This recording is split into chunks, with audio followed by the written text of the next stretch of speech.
स्वागत छ तपाईहरुलाई नेपाल अनलाइन स्कुलमा।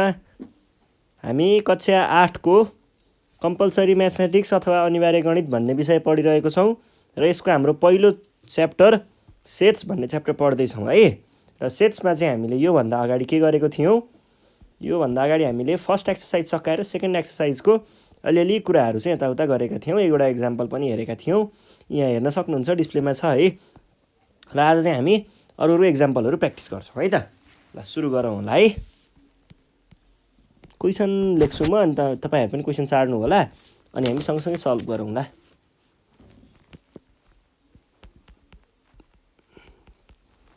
A and B are the subsets of a universal set.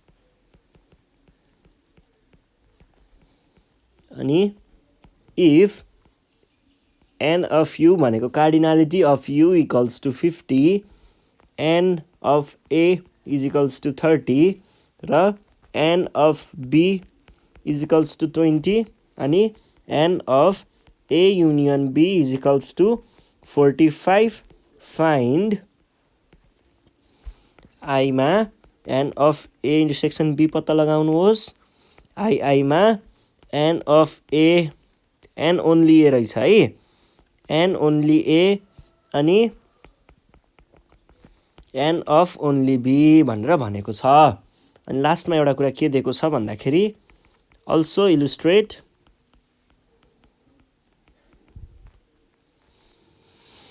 the information in Venn diagram। Venn डायग्राममा पनि देखाउनु पर्ने रहेछ है त। अब यसमा चाहिँ कुरा गर्नु पर्दाखेरि सुरुमा तपाईहरुले फर्मुलाको कपी निकाल्नु पर्यो। याद छ भने त ठिकै छ, हैन भने फर्मुला कपी निकाल्नु पर्यो है। हामीले पहिला पढेका फर्मुलाहरु एकचोटी हेरौं त। यो फर्मुला हेर्नुहोस्, यो दुईटा हेर्नु पर्यो, अनि यो हेर्नु पर्यो, अनि यो हेर्नु पर्यो। हाइलाइटेड पोर्सनहरु हेर्नु पर्यो है। ल अब सुरु गरौँ। पहिला सुरुमा हामीले के गरौँ भन्दाखेरि यसको भ्यालुहरु निकालौं अनि लास्टमा चाहिँ इलुस्ट्रेट गरौँ ला है त van डायग्राममा। n of cardinality of a intersection b भन्छ ल फर्मुला भन्नुस् त। cardinality of a plus cardinality of b minus cardinality of a। यहाँनिर इन्टरसेक्सन छ भने यहाँ युनियन। ल हेर्नुस् त ठ्याक्कै उल्टो हुन्छ के। यहाँनिर यस्तो छ भने यहाँनिर माथि, यदि यहाँनिर यस्तो थियो भने यहाँनिर यस्तो हुन्थ्यो है। ठ्याक्कै उल्टो हुन्छ अनि भ्यालुहरु आफै राख्ने हो। भ्यालु त अब क्वेशनले नै दिएको हुन्छ। Is equals to n of a भनेको कति दिएको छ हामीलाई? n of a यहाँ दिएको छ 30 भनेर दिएको छ। n of b यहाँनिर दिएको छ 20 भनेर दिएको छ। n of a union b यहाँनिर दिएको छ 45 भनेर दिएको छ है। 45 भनेपछि 20 र 30 50, 50 मा 5 घटाउँदा 50 मा 45 घटाउँदा 5। यो नै हाम्रो एन्सर भयो है। ल अब अर्को कुरा के चाहिएको छ? n only a भन्छ ल। n only a भनेको के हो? a मात्र भन्न खोजेको है। a मात्र भनेको a बाट n of a बाट n of a intersection b लाई घटाइदिनुहोस्। कति आउँछ? n of a भनेको क्वेशनले नै दिएको छ। कति दिएको छ? 30 भन्छ। अनि n of a intersection b भर्खर निकालेको छ 5 भनेर। 5 गर्दा कति आयो? 25। ल अब n of अर्को n not b भन्छ। यो भनेको n of b minus n of a intersection b। n of b भनेको कति छ? 20 है। 20 मा यसको भ्यालु हामीले यहाँनिर निकालेको छौं। कति? 5 भने पछाडी कति हुने भयो? 15। यो नै हाम्रो एन्सर भयो है त। अब हामीले यसलाई डायग्राममा देखाउँ ल। डायग्राममा देखाउँदा दुईटा सेट भनेको छ, एउटा युनिभर्सल सेट भनेको छ। भनेपछि हामीले युनिभर्सल सेटको लागि पनि बनाउनु पर्यो र दुईटा सेटको लागि चाहिँ युनिभर्सल सेट भनेको छ। दुईटा सेटको लागि चाहिँ हामीले सर्कलहरु बनाउँछौं। यसरी दुईटा सर्कल बनाउने है। यो भयो दुईटा सर्कल। अब हामीलाई के चाहिने छ त यहाँनिर, पहिला सुरुमा मैले के भनेको थिएँ, सबैभन्दा भित्रदेखि बाहिरतिर निस्किँदै जाने। मैले सबभन्दा भित्र भनेको त यो भाग हो। यो भाग भनेको के हो, यो भनेको ए इन्टरसेक्सन बी हो। ए इन्टरसेक्सन बीको भ्यालु कति छ, ल माथि हेर्नुहोस् त कति आएको थियो, 5 आएको छ। भनेपछि यहाँ कति लेख्नु पर्यो, यहाँ 5 लेख्नु पर्यो है, 5। अब हेर्नुहोस् है, अब त्यस पछाडि यता जाँदा नि हुन्छ, यता जाँदा नि हुन्छ। ल म यता गएँ है त, यतापट्टिको सुरु गरौँ। खासमा यो भनेको ए हो, यो भनेको बी हो, यो भनेको यु हो। ए भनेको खासमा 30 वटा हो,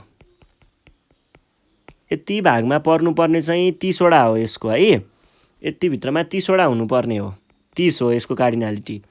तर यसमा यतिमा नै 5 त गइसक्यो, यति भित्र नै 5 त गइसक्यो, टोटल 30 मा यतापट्टि 5 गइसक्यो भनेपछि हटाइदिने, कति आयो 25। र यो भाग सधैँ केसँग इक्वल हुन्छ, यो भनेको योसँग इक्वल हुन्छ। अब यतापट्टि हेरौँ है, यतापट्टिमा चाहिँ खासमा हुनपर्ने यति सबैमा कति हो, 20 हो, यो 20 हो। तर यतिमा नै, यति भागमा नै हाम्रो कति गइसक्यो त, 5 त गइसक्यो, यति भित्र नै परिसक्यो 5 त, यो भागमा पर्यो 5 भनेदेखि टोटलमा 30 थियो, 30 मा यतापट्टि 5 गयो, टोटलमा 20 पो थियो, 20 थियो है। अनि 5 गयो भनेको 15 बाँकी रह्यो। ल यो कुरालाई हटाइदिनुहोस्, यो कुरालाई पनि हटाइदिनुहोस्। अब हेर्नु है, अब फेरि अब बाहिरपट्टिको भर्दाखेरि टोटलमा भएको 50 वटा चिजहरू हो, 50 हो। 50 मा के भइदियो त, 50 मा हेर्नुहोस् है, यहाँनिर 25 आयो, यहाँनिर 5 आयो, 5 र 25 कति हुन्छ, 5 र 25 30 भयो है। त्यसमा 15 यहाँनिर आयो भनेपछि यति भित्र चाहिँ हेर्नुहोस् त, यति भागमा चाहिँ कति आएको रहेछ त, यतिमा चाहिँ हाम्रो 45 आइसक्यो। टोटलमा 50 हो, 50 मा 45 भित्र नै गइसक्यो, 50 मा 45 भित्र गयो भने बाहिर कति रह्यो, बाहिर रह्यो 5। ल यो नै हाम्रो एन्सर भयो है त। यसरी देखाउने अनि क्वेसनलाई सकाइदिने। ल अब अर्को क्वेसन हेरौँ। अर्को क्वेसन पनि यस्तै खालको छ है, के भन्दैछ एकचोटि पढौँ त।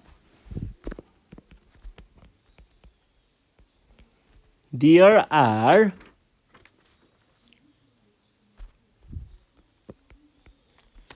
64 students in a class। एउटा क्लासमा 64 स्टुडेन्ट्स रहेछन्, 40 of them passed in mathematics।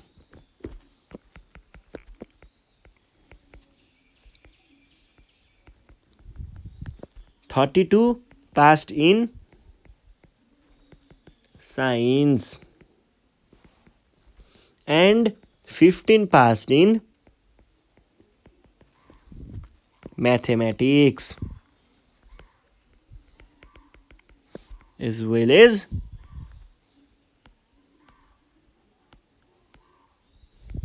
science।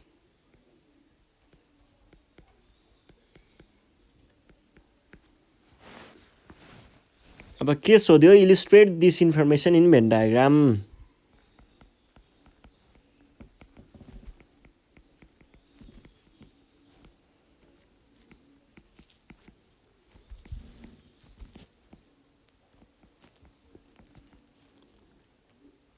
Van डायग्राममा देखाउनुहोस् भनेर भनेको छ एउटा, अनि अर्को भनेको छ how many students were successful in both subject.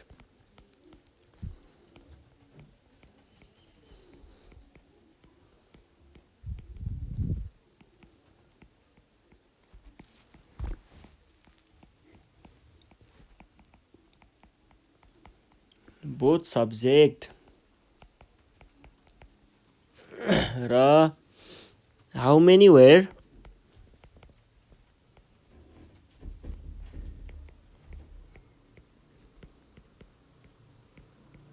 Students were unsuccessful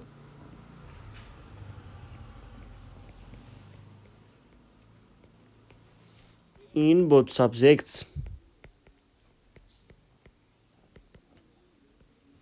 र अर्को how many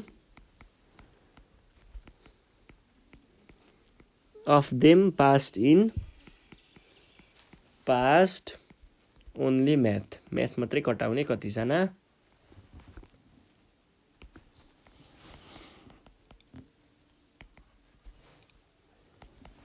How many of them passed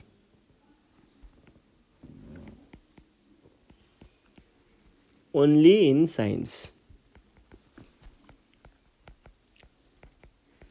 यो भनेको छ। अब यसमा चाहिँ हामीले पहिला सुरुमा दिएको कुराहरूलाई लेख्नु पर्यो है।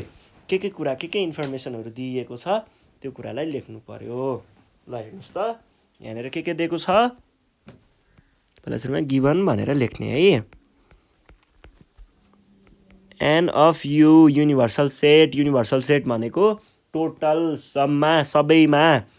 जम्मा भनेको सबैकै टोटलमा कति भन्न खोजेको हो। त्यो भनेको 64 स्टुडेन्ट्स इजिकल्स टु 64। अनि त्यस पछाडि 40 of them passed in mathematics भन्नुको अर्थ 40 जना चाहिँ म्याथमेटिक्समा पास भएका रहेछन् भने पछाडि म्याथमेटिक्समा पास हुने कतिजना?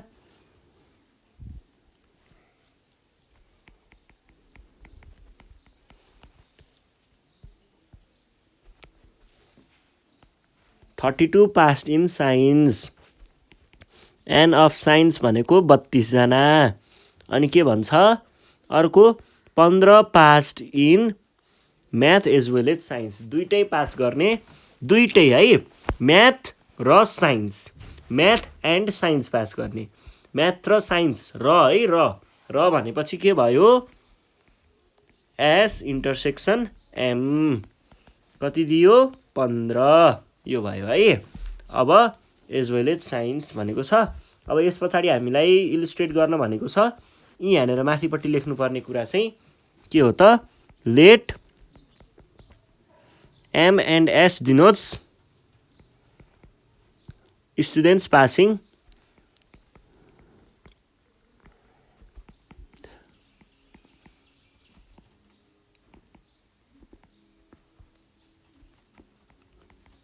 साइन्स रेस्पेक्टिभली भन्ने है। यो भयो रेस्पेक्टिभली। अब चाहिँ हामीले यिनीहरूको भ्याल्युहरू के हुन्छ निकाल्नु पर्यो। ल क्वेसनले के भनेको छ एकचोटि हेरौँ त। पहिला सुरुमा भ्याल्यु निकाल्ने अनि चाहिँ पछाडि यो काम गरौँला है। How many were successful in both subject. दुवै सब्जेक्ट पास गर्ने कतिजना छन्?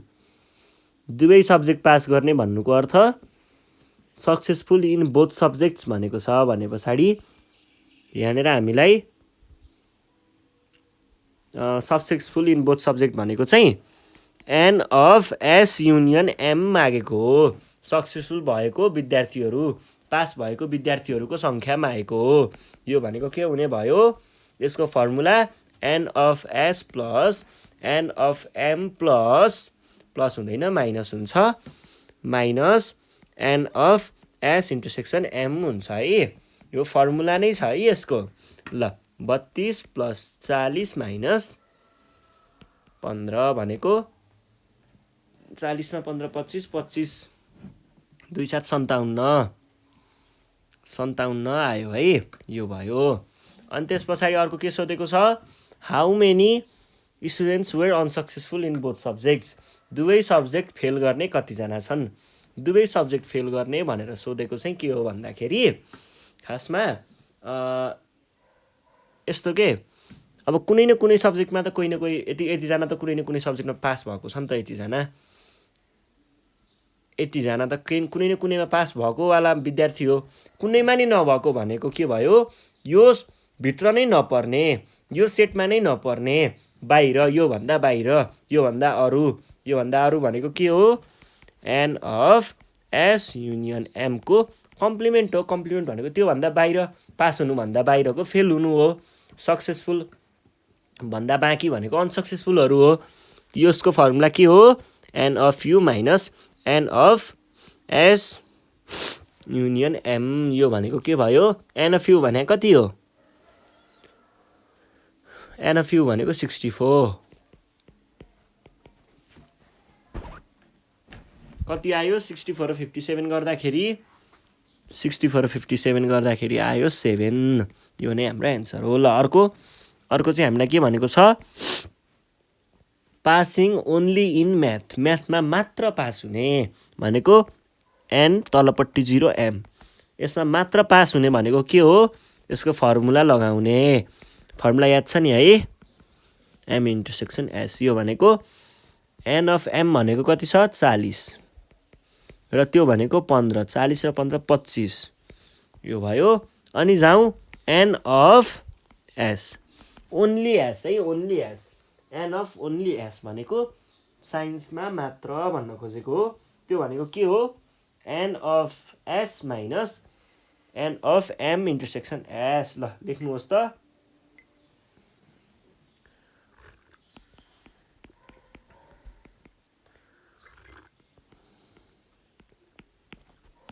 एन अफ एस भनेको कति छ? 32 मा 15 घटाउँदा 17 बाँकी रह्यो। यो नै हाम्रो एन्सर हो। ल यो कुराहरू भइसके पछाडि अब हामीले डायग्राम बनाउँछौँ है त।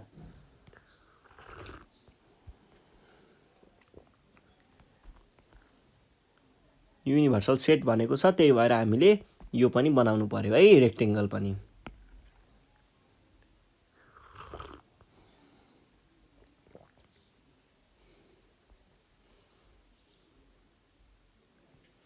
ल यो भयो है। अब यसमा के भनेको छ? मैले के भनेको थिएँ? सबैभन्दा भित्रदेखि बाहिरतिर निस्किँदै जाने है, सबैभन्दा बिचदेखि बाहिरतिर निस्किँदै जाने। भने सबभन्दा बिचमा के छ? यो बिचको पोर्सन भनेको के वाला पोर्सन हो? इन्टरसेक्सन वाला। ल एम इन्टरसेक्सन एसलाई राख्नुहोस् त। कति छ? 15। अब यसभन्दा बाहिरकोतिर आउनु, योभन्दा बाहिर। ल यो भनेको एस हो, यो भनेको एम हो भनेदेखि एसको लागि हेर्नु पर्दाखेरि टोटल एस भनेको 32 हो है। 32 मा यतापट्टि कति गयो? यतिमा 15 गयो। 32 मा 15 गयो, बाँकी रह्यो 17। त्यसै गरी यति सबै भनेको 40 हो, यति भनेको 40 हो। 40 मा यति भागमा कति गयो? 15 गयो, यतिमा 15 गयो भनेपछि 40 मा 15 गयो भनेको 25। ल अब हेर्नुहोस् है। अब अर्को भनेको चाहिँ यति पुरै भनेको चाहिँ कति हो? यति पुरै भनेको पास भएको हो र यति पुरैमा कति छ? 25, 15 र 17 छ। 25, 15, 17 कति हुन्छ? 57 छ। 57 छ। टोटलमा यो भित्र 64 जना हो, 64 जनामा 57 भित्र छ। बाहिर कति रह्यो? 7 जना। ल सकियो है, एन्सर आयो। यही हो एन्सर। ल यो क्वेसन नि भइहाल्यो। आज हामीले यति नै गर्छौँ। योभन्दा नेक्स्ट सिरिजमा चाहिँ हामी अब एक्सर्साइज लिएर आउँछौँ। आज सकियो एक्जाम्पलहरू, अब हामी एक्सर्साइज पढ्नेछौँ। एक्सर्साइजको लागि रेडी भएर बस्नु होला। यति भन्दै आज नेपाल अनलाइन स्कुल बिदा माग्न चाहन्छ। अनि साथीहरूलाई भिडियो सेयर गर्दै गर्नु होला र सब्सक्राइब गर्न नबिर्सिनु होला है त। धन्यवाद।